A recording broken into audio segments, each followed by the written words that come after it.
আসসালামু আলাইকুম। ইন্দোনেশিয়ার এক ভয়ঙ্কর গ্রামে হান্দিনী নামের এক মেয়ে এক ভয়ানক জিনের সাথে ডিল করে, যার ফলে ওই জিনটি সাপরূপে মেয়েটির ভেতরে এসে গ্রামের পুরুষদেরকে খুন করতে থাকে। আর এই পুরুষদের বলি দেওয়ার বদলে হান্দিনী পেতে চলেছিল অফুরন্ত অর্থ সম্পদ।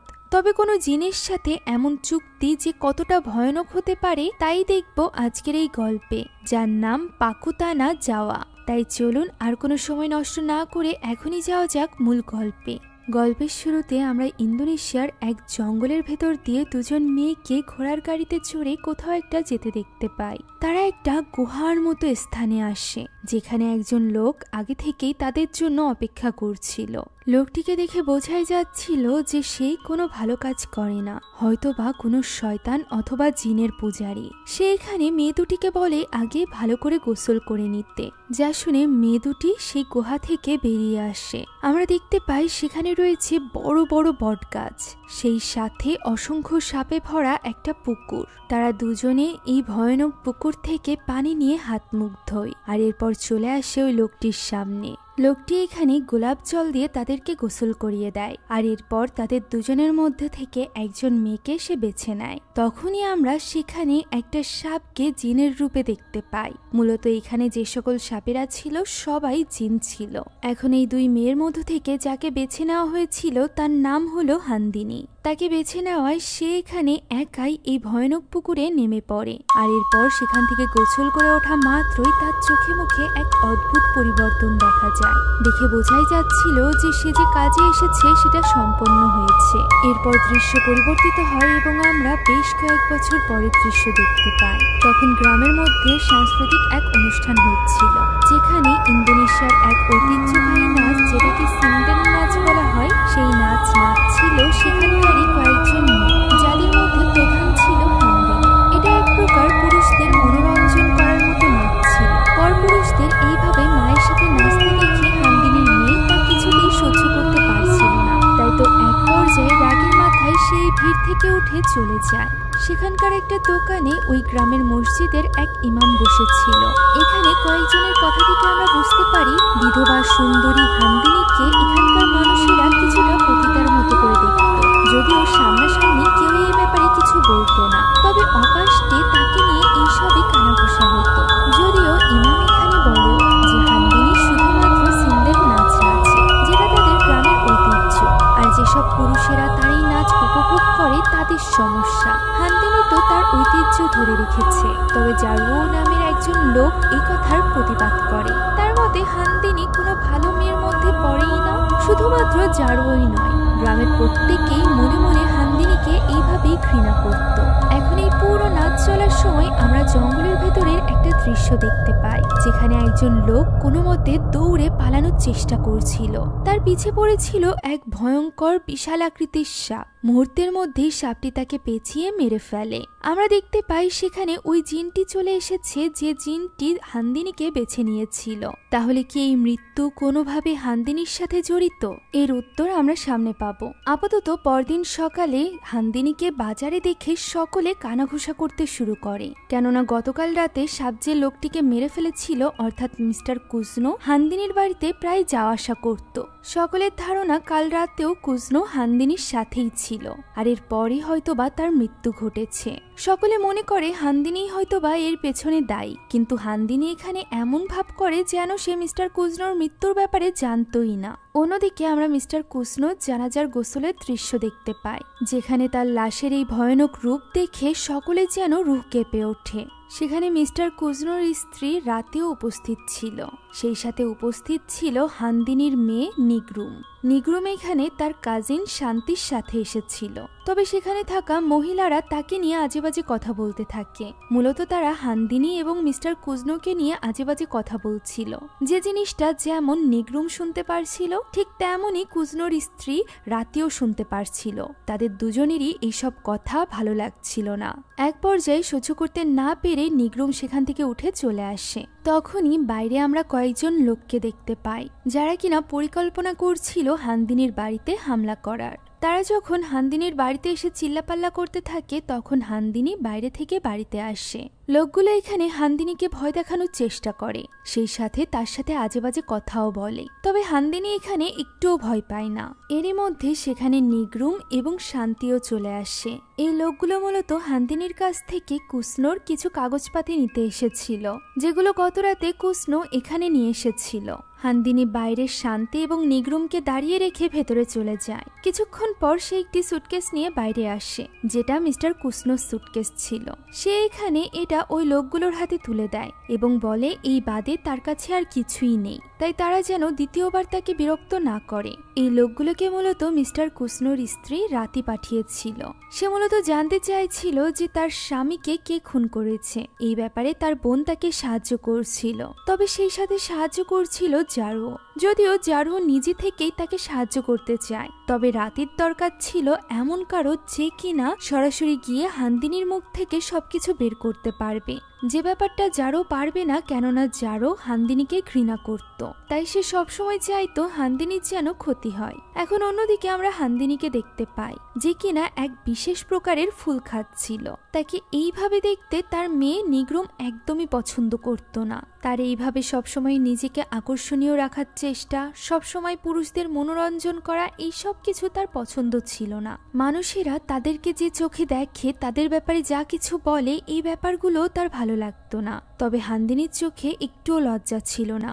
ভিডিওর এই পর্যায়ে আপনাদেরকে জানাতে চাই এক নতুন এবং মজাদার অনলাইন ক্যাসিনো সম্পর্কে, যার নাম বানজাই বেট। কেন বানজাই বেট আলাদা? এতে রোজ লক্ষ লক্ষ মানুষ খেলছে এবং প্রতিদিন প্রচুর নগদ অর্থ জিতছে। এখানে রয়েছে 3 লক্ষেরও অধিক active player. Aviator, Crazy Time, Funky Time, Coin Flip, Sweet Bonanza, poker, slides, live casino সহ সবই আছে এখানে, এবং খুব শীঘ্রই স্পোর্টস গেমও যুক্ত হবে। এছাড়া বিকাশ, নগদ এবং রকেট দিয়ে তাড়াতাড়ি টাকা ডিপোজিট এবং উইথড্র করতে পারবেন। এরই সাথে 24 ঘন্টা কাস্টমার সাপোর্ট তো থাকছেই। তাই এখনই নতুন অফারে অংশগ্রহণ করুন। নিচের পিন কমেন্টে ক্লিক করে সাইন আপ করুন এবং প্রোমো কোড হন্টিং ব্যবহার করুন। প্রথম ডিপোজিটেই 100% ওয়েলকাম বোনাস এবং 25,000 টাকা পর্যন্ত বোনাস। সেই সাথে থাকছে 200টি ফ্রি স্পিন। এই সুযোগ মিস করবেন না। তো চলুন এখন গল্পে ফেরা যাক। তার মতে সে এমন কিছু করেইনি। মানুষ যা বলে বলুক, তাতে তার কিছু যায় আসে না। এ কথার প্রতি উত্তরে নিগ্রুম বলে তাহলে যেন সে তাকে সবকিছু খুলে বলে, যে তার মা কি কাজ করে, কি থেকে তাদের টাকা ইনকাম হয় এবং সবকিছু যা যা প্রশ্ন তার মনে আছে। কেননা সবটা না জানার কারণে, সেই সাথে গ্রামের লোকেদের এই সকল উল্টোপাল্টা কথার কারণে তার মনের ভেতর দিয়ে যেন ঝড় বয়ে যাচ্ছে।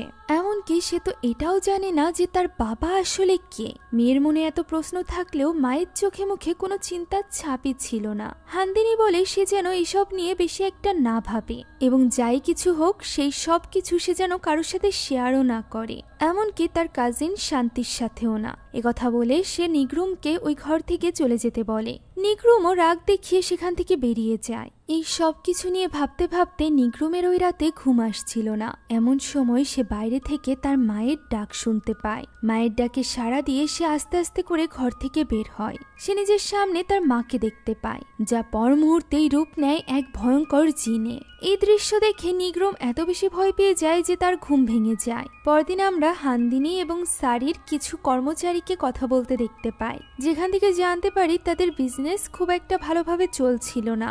এমনকি এবার তো হান্দিনী তাদের বেতন পর্যন্ত দিতে অনেক দেরি করেছিল। এর মাঝে আবার নতুন একজন ছেলে তাদের কাজে জয়েন করেছিল। এই ব্যাপারটা নিয়েই তারা কথা বলছিল।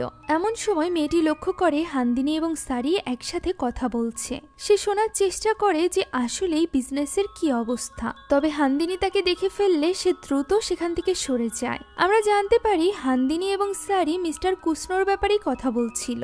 এখানেই খোলে সবচেয়ে বড় রহস্য, আর সেটা হলো মিস্টার কুসনোর মৃত্যু সত্যিই হান্দিনীর জন্যই হয়েছিল। হান্দিনী এবং সারি মিলে তাকে বলি দিয়েছিল, তাও আবার কানজেং নামের ওই জিনের জন্য। মূলত গল্পের প্রথমে দেখানো ওই রিচুয়ালের মাধ্যমে ওই জিন তাদেরকে ব্যবসায় সফলতা তো দিয়েছিল, তবে এর বদলে হান্দিনীকে কিছুদিন পর পর তার জন্য বলির ব্যবস্থা করতে হতো। এমনটি বেশ কিছু বছর ধরে চলে আসছে, তবে এবার বেশ কিছুদিন ধরে তারা যে বলি দিচ্ছে সেটা যেন ওই জিনের পছন্দ হচ্ছে না। এমনকি মিস্টার কুসনোর মৃত্যুর পরও ওই জিন শান্ত হয়নি, তাদের ব্যবসায়ও কোনো উন্নতি হচ্ছে না, দিন দিন ব্যবসায় শুধু অবনতি হতেই চলেছে। এই জিনিস দেখে হান্দিনী বেশ ফ্রাস্ট্রেটেড ছিল, কারণ সে তার সবটা দিয়ে চেষ্টা করছিল ওই জিনকে খুশি করার। এদিকে তাদের হাতে বেশি সময়ও ছিল না, নির্দিষ্ট এই সময়ের মধ্যে তারা যদি বলি না দিতে পারে তাহলে তাদেরকে কঠিন শাস্তি ভোগ করতে হবে। ওই সময় অন্যদিকে আমরা নিগ্রুমকে দেখতে পাই, যে কিনা একা একা সাইকেলে করে কোথাও একটা যাচ্ছিল, তবে পথে দাঁড়িয়ে তার জন্য অপেক্ষা করছিল জারুও। জারুও এখানে নিগ্রুমের পথ আটকায় এবং জানতে চায় হান্দিনী কুসনোর সাথে মিলে কি কাজ করছিল বা কুসনো তাকে কোনো কিছু দিয়েছে কিনা। মূলত সে তো এই সব কিছু হান্দিনীর সাথে শত্রুতার কারণে সেই সাথে রাতের কথা মতো করছিল। তার এইসব প্রশ্ন শুনে নিগ্রুম নিজেই হতবাক হয়ে যায়। সে এখানে বলার চেষ্টাও করে যে তার মা কুসনোর সাথে বিজনেসের খাতিরে পরিচিত ছিল, এ বাদে আর কিছুই না। তখন জারো তার সাথে আজেবাজে কথা বলতে থাকে, তার মাকে নিয়ে আজেবাজে কথা বলে তাকে আঘাত করে নিচে ফেলে দেয়। তবে সৌভাগ্যবশত তখনই সেই পথ দিয়ে যাচ্ছিল জালু নামের একজন ছেলে। এই ছেলেটি মূলত নতুন হান্দিনীর ব্যবসায় কর্মচারী হিসাবে জয়েন করেছে। সে এখানে নিগ্রুমকে এই বিপদে দেখে জারোর হাত থেকে তাকে রক্ষা করে এবং সাথে করে বাড়িতে ফিরিয়ে নিয়ে আসে, যেখানে তার দেখা হয় হান্দিনীর সাথে। পুরো ঘটনা শোনার পর হান্দিনী তাকে মন থেকে ধন্যবাদ জানায় তার মেয়েকে সাহায্য করার জন্য, আর এরপর জিজ্ঞাসা করে সে আশেপাশে কোথায় থাকে। ওই সময় হান্দিনী জানতে পারে যে জালু মূলত ওই নতুন ছেলেটা যাকে সে কিছুদিন আগেই চাকরি দিয়েছে। জালুর পরিবার বাইরে থাকতো, যার ফলে হান্দিনী তার পারফেক্ট শিকার পেয়ে যায়, অর্থাৎ সে এবার জালুকেই বেছে নিয়েছিল তার বলি হিসাবে। যে ব্যাপারটা বুঝতে না পারা জালু তো এটা ভেবে খুশি হচ্ছিল যে সে হান্দিনীর সাথে এইভাবে কথা বলতে পারছে। তাদের এইভাবে কথা বলতে দেখে এদিকে হান্দিনীর মেয়ে নিগ্রুমের ভালো লাগে না। সে জালুর জন্য চা করে নিয়ে এসেছিল, তবে সে যেহেতু জানতো যে তার মায়ের প্রেমের ফাঁদ থেকে কোনো পুরুষই রক্ষা পায় না, তাই সে এখানে এই জিনিসটা ভালো চোখে দেখে না। মূলত জালু তাকে সাহায্য করায় সে জালুকে পছন্দ করতে শুরু করেছিল, তাই সে কিছুতেই চাইছিল না যে জালুও অন্যান্য পুরুষের মতো তার মায়ের প্রেমের শিকার হোক। যদিও সে জানতো না যে তার মা আসলে পুরুষদেরকে বলি দেওয়ার জন্য ব্যবহার করে। এখন ওই রাতেই হান্দিনী রিচুয়াল শুরু করে দেয়, যে রিচুয়ালের সময় আমরা ওই জিনকেও তার পাশে দেখতে পাই। সেই সাথে দেখতে পাই জালুর বাড়িতে ঘটা অস্বাভাবিক সব কর্মকাণ্ড। আমরা বুঝতে পারি ওই জিন এখন জালুর পিছে পড়ে গিয়েছিল, তাও আবার এই সব কিছু করছিল হান্দিনী নিজে। যদিও সারি তাকে বোঝানোর চেষ্টা করে যে এত দ্রুত তাকে কোনো ডিসিশন নেওয়া ঠিক হবে না, কেননা এর আগে একবার কুসনোকে বলি দিয়েও তাদের লাভ হয়নি। এখন যদি তারা তাড়াহুড়া করে এরকম আরো একজনের বলি দেয় তাহলে গ্রামের মধ্যে তাদের টিকা আরো বেশি কঠিন হয়ে যাবে। তবে সমস্যার বিষয় হলো তাদের হাতে সময়ও ছিল না, তাই তো হান্দিনী এতটা তাড়াহুড়া করছিল।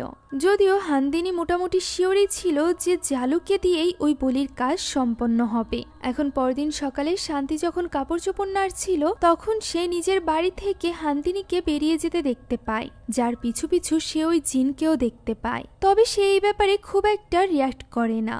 হান্দিনী মূলত যাচ্ছিল জালুর কাছে।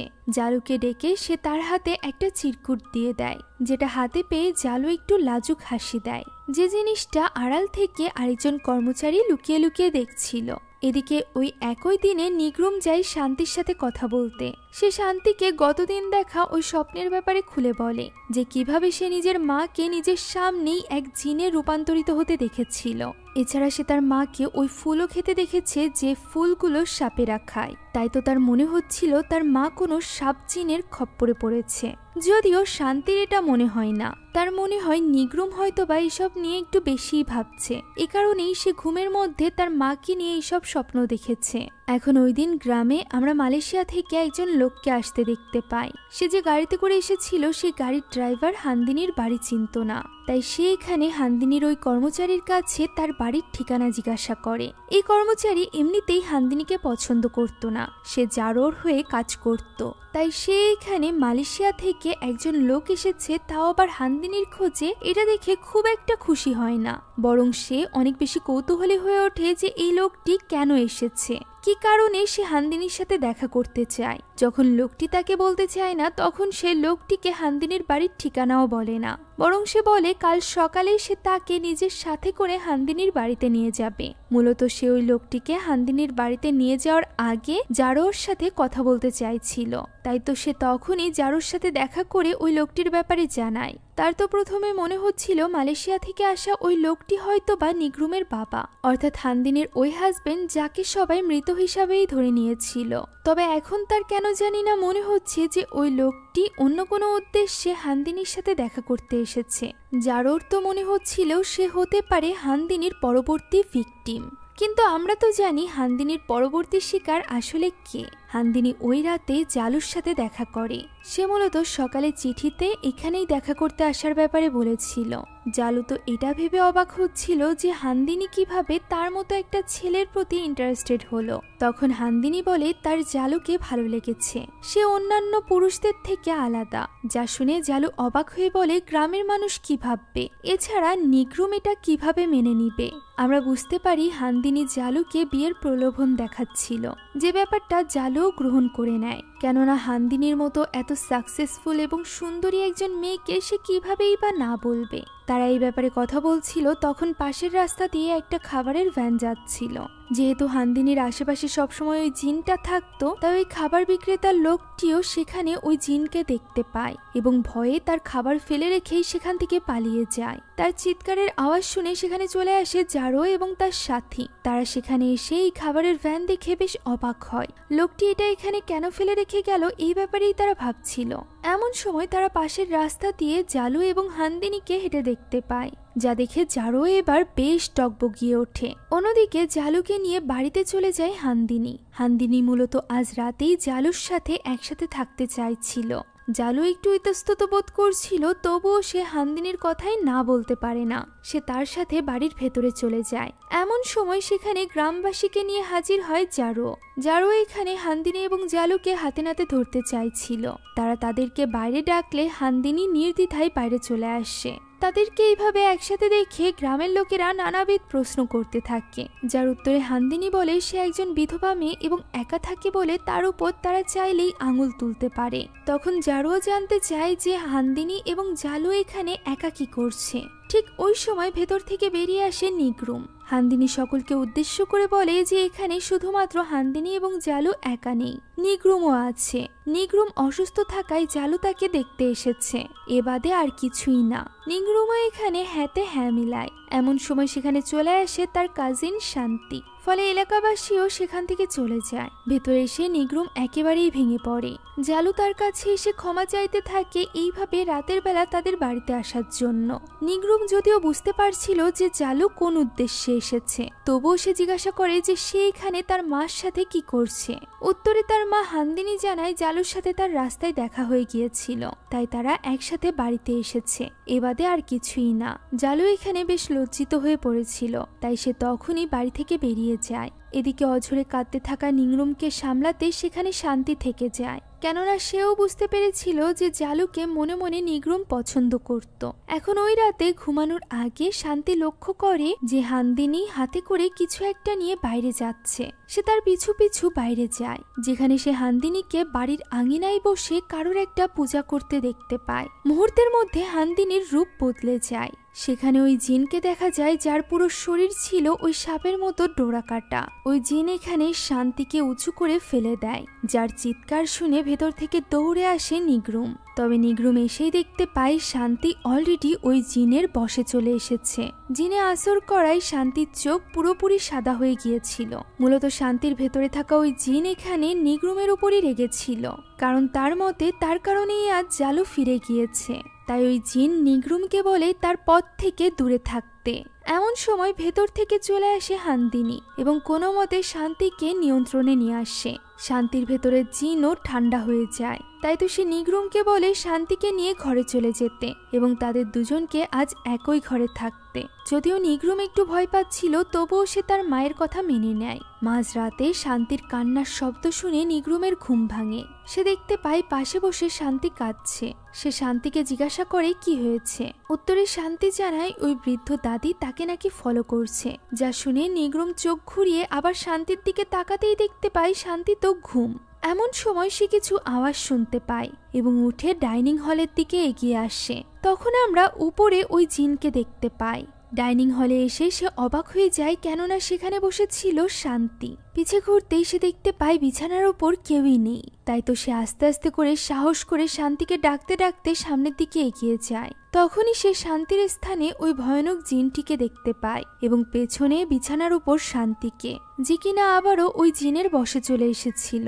শান্তি এখানে তার উপর আক্রমণ করে, যার ফলে সে এক দৌড়ে বাড়ির বাইরে চলে যায় এবং চিৎকার করে লোকজন জড়ো করে। সেই সাথে কাউকে ইমামকে ডেকে আনতে বলে। কে এসে শান্তির ভেতরকার জিনকে তখনের মতো তাড়িয়ে দেয়। আর এরপর নিগ্রুমকে সবকিছু খুলে বলে। মূলত নিগ্রুম জানতে চাইছিল শান্তির মধ্যে এই জিন কিভাবে এসেছে। কেইর তো মনে হয় ছোটবেলা থেকেই শান্তির এই ধরনের সমস্যা ছিল। ছোটবেলা থেকেই তাকে নাকি প্রায় জিনে আসর করত, যে ব্যাপারে এর আগেও অনেকবার তার বাবা মা তার কাছে সাহায্য চাইতে এসেছিল। তবে এবার যে শান্তির উপর আসর করেছে সে যেন তেন জিন নয়, বরং বিভিন্ন পশু পাখির রূপ ধারণ করে আমাদের মাঝেই বেঁচে থাকতে পারে এমন শক্তিশালী জিন। এই কথা শুনে নিগ্রুম একটু ভয় পেয়ে যায়। ওইদিকে ওই গভীর রাতে হান্দিনী গিয়ে পৌঁছায় জালুর ঘরে। জালু তাকে এখানে দেখে বেশ অবাক হয়ে যায়। তখন হান্দিনী বলে সে জালুকে প্রচন্ড ভালোবাসে, সে কারোর জন্য জালুকে হারাতে চায় না।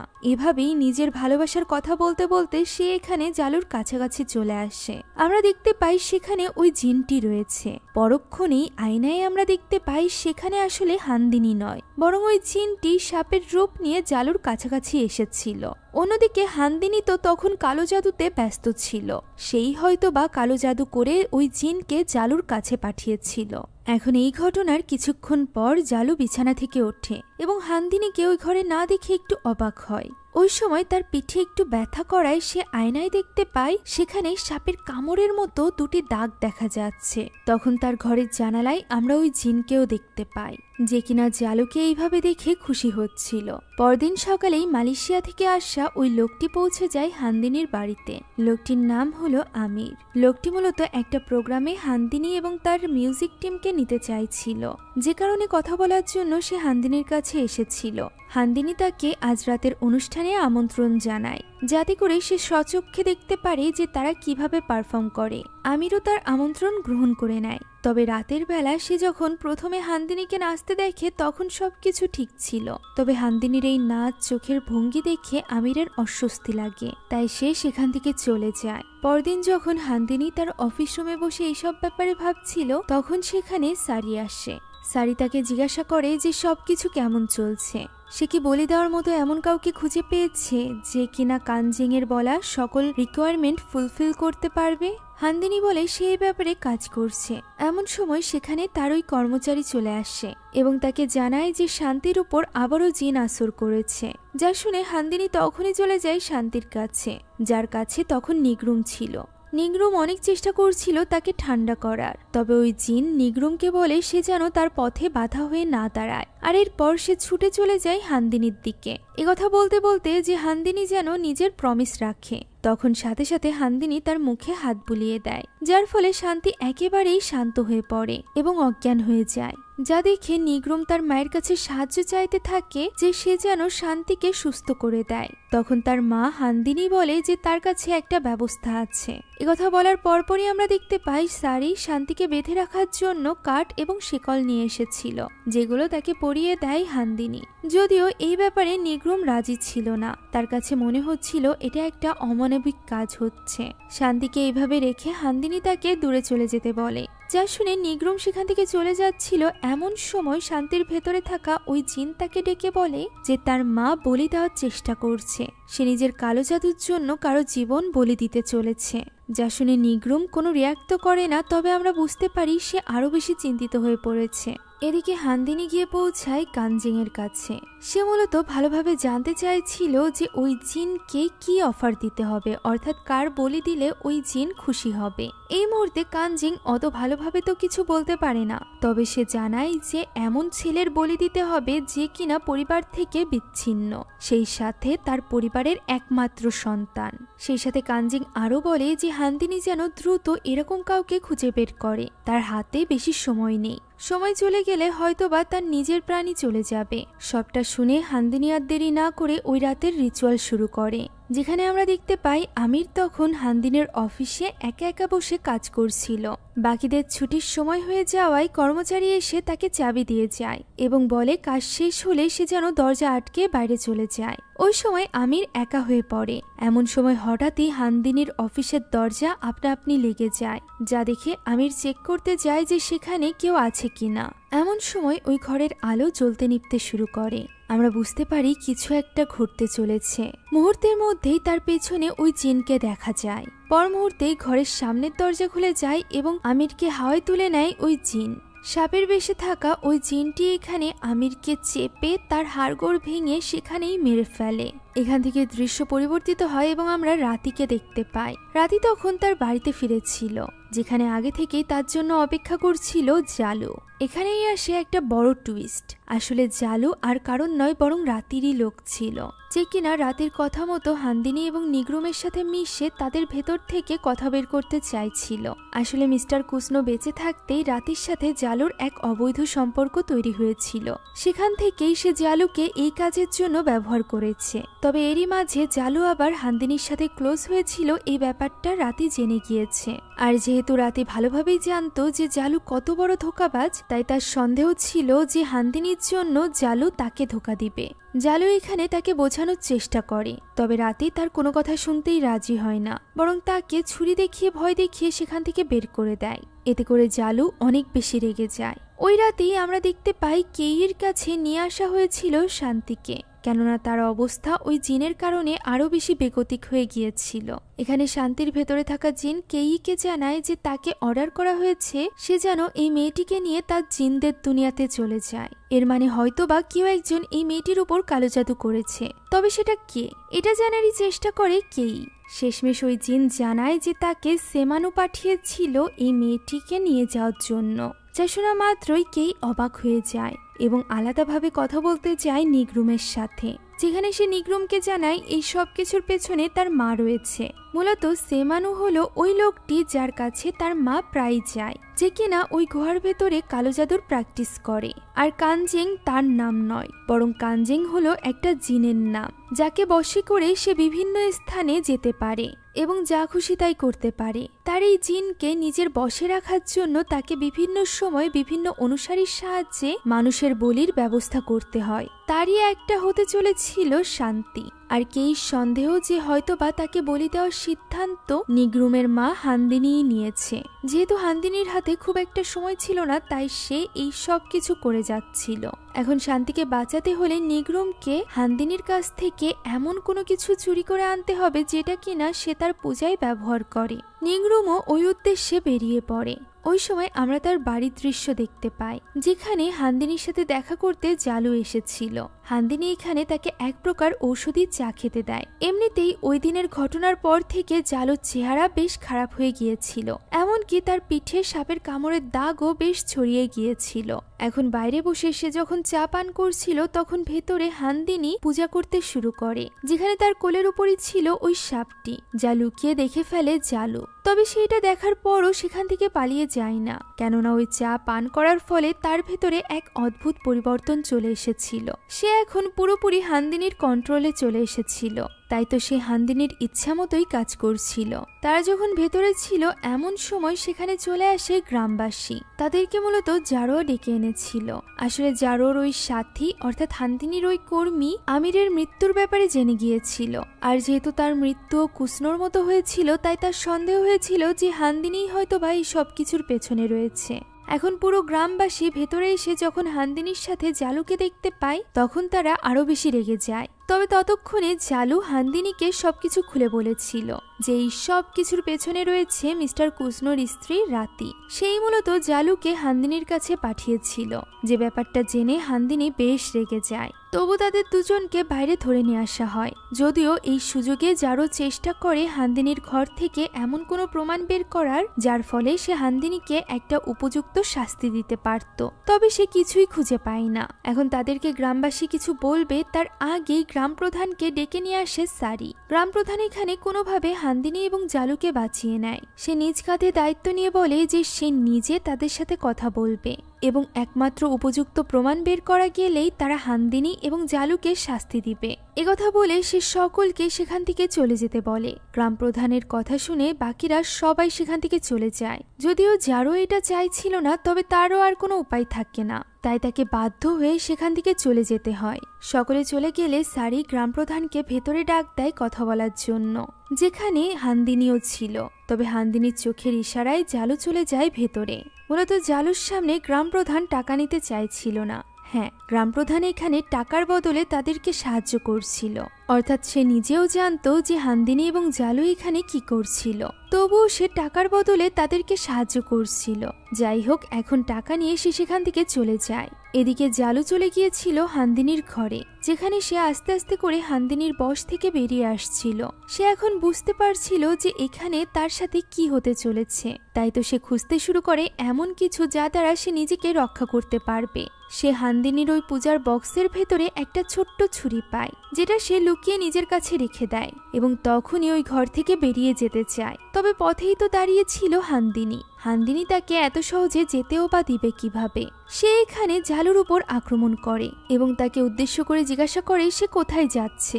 সে শুধুমাত্র হান্দিনীর একথা বলেই সে জালুকে আটকে রাখার চেষ্টা করে। তবে জালু সুযোগ পাওয়া মাত্রই সেখান থেকে দৌড়ে বের হতে চায়। এমন সময় তার সামনে চলে আসে সারি। পেছন থেকে সে হান্দিনী আবারও জালুর উপর আক্রমণ করে। সারি যদিও বুঝতে পারছিল না যে এখানে কি হচ্ছে।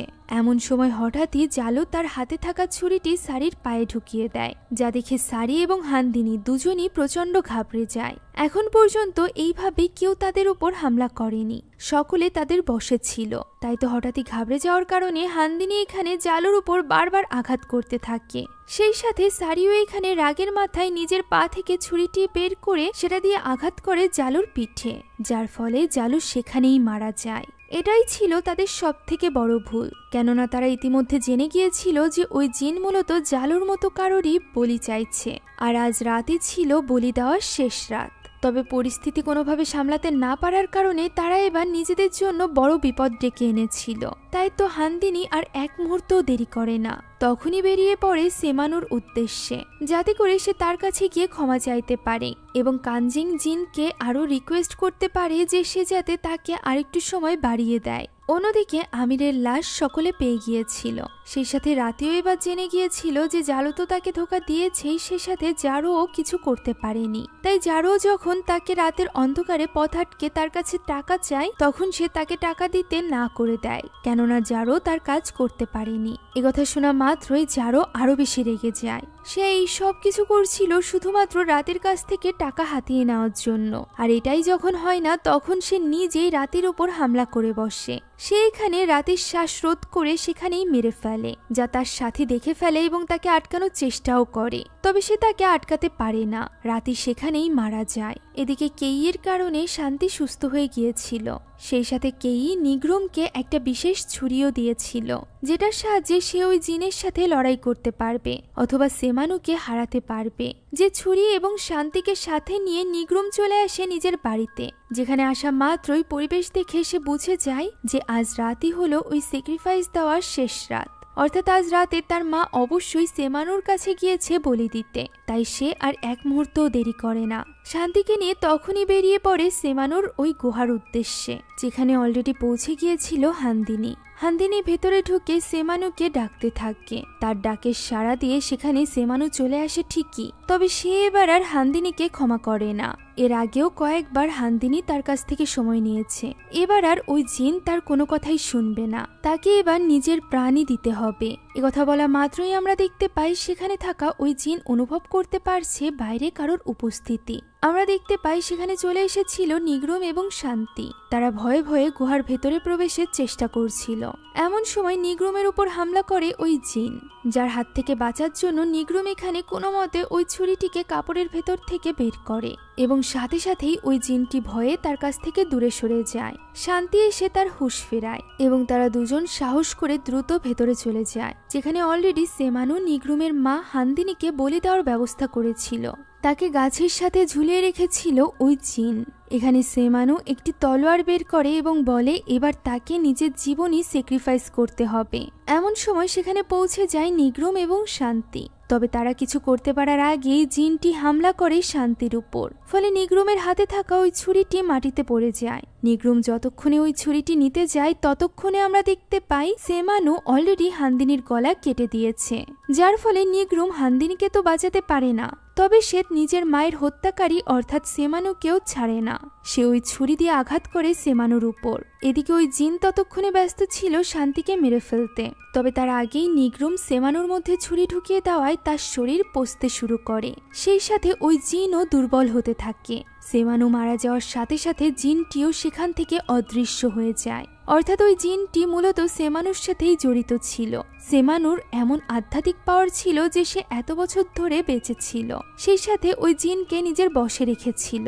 এখন সেমানু এবং কানজিং জিনকে শেষ করতে পারলেও নিগ্রোম এখানে নিজের মাকে হারিয়েছিল, যার ফলে সে প্রচন্ড কান্নায় ভেঙে পড়ে। এমন সময় সে তার মায়ের হাতের মুঠোয় ওই ডালটি খুঁজে পায়, যেটা দিয়ে তাকে সিলেক্ট করা হয়েছিল এই রিচুয়াল করার জন্য। আর এটা স্পর্শ করার সাথে সাথেই আমরা নিগ্রোমের চোখ মুখের ভাব পরিবর্তন হতে দেখতে পাই। যদিও শান্তি পাশে আসতেই নিগ্রোম আবারও আগের মতোই কাঁদতে থাকে। সেই সাথে সে ওই রিচুয়ালের বস্তুটিকেও নিজের কাছে লুকিয়ে রাখে। আর এরপর সে তার মায়ের লাশ এবং শান্তির সাথে রওনা হয় নিজের গ্রামের উদ্দেশ্যে, যেখানে আমরা আবারও ওই গুহার দৃশ্য দেখতে পাই। চেহারা তো দেখা যায় না, তবে ওই গুহাতে দেখে মনে হয় হান্দিনীর মতোই কেউ একজন নাচছে। দৃশ্য পরিবর্তিত হয় এবং ঘোড়ার গাড়িতে আমরা নিগ্রোমকে দেখতে পাই, যার মুখভঙ্গি ভয়ানক হয়ে উঠেছিল। সেই সাথে তার মুখের এক পাশ হয়ে গিয়েছিল সাপের মতো, যা থেকে আমরা বুঝতে পারি এবার হয়তোবা এই অভিশাপ হান্দিনী থেকে নিগ্রোম পর্যন্ত পৌঁছে গিয়েছে। হয়তোবা এবার ওই জিন হান্দিনীর বদলে নিগ্রোমের মাধ্যমে নিজের জন্য মানুষের বলি নিবে। আর এভাবেই ইন্দোনেশিয়ান আরও একটি ভয়ঙ্কর গ্রামের গল্প এখানেই শেষ হয়ে যায়। আশা করছি এই গল্পটিও আপনাদের কাছে ভালো লেগেছে। যদি ভালো লেগে থাকে তাহলে একটি লাইক এবং একটি কমেন্ট করতে ভুলবেন না। সেই সাথে আমাদের চ্যানেলে যদি আপনি নতুন হয়ে থাকেন তাহলে please subscribe to our channel. সম্পূর্ণ মুভিটি আমাদের টেলিগ্রাম চ্যানেলে আপলোড দেওয়া আছে। মুভিটি দেখতে চাইলে কমেন্ট বক্সে দেওয়া লিঙ্ক থেকে এখনই জয়েন করুন আমাদের টেলিগ্রাম চ্যানেলে। Thank you so much for watching this video. আল্লাহ হাফেজ।